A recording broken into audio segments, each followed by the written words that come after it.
ครบแล้วนะคะหน้างานตรงนี้เลยค่ะเปิดให้ดูชัดๆเลยค่ะเป็นรังนกธรรมชาตินะคะรุ่นรังจิกสดค่ะทั้งหมดตรงนี้นะคะบนโต๊ะนี้แล้วก็สต็อกตรงนี้15กิโลกรัมค่ะนี่น้องกิฟต์กำลังสุ่ม QC นะคะเป็น QC รอบสุดท้ายก่อนที่เราจะคัดแยกแล้วก็ส่งงานให้ลูกค้าค่ะ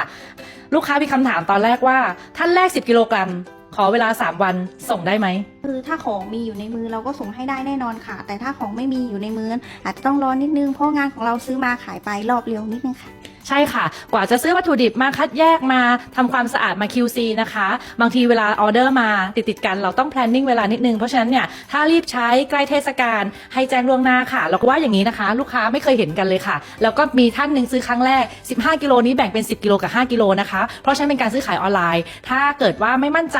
ให้โทรมาสอบถามอย่างที่บอกแวะมาดูได้แต่ว่าไม่ว่ายังไงก็ตามค่ะเชื่อมั่นเราได้ไทยอรุณหลังนกเราซื้อขายจริงใจส่งงานแน่นอนค่ะ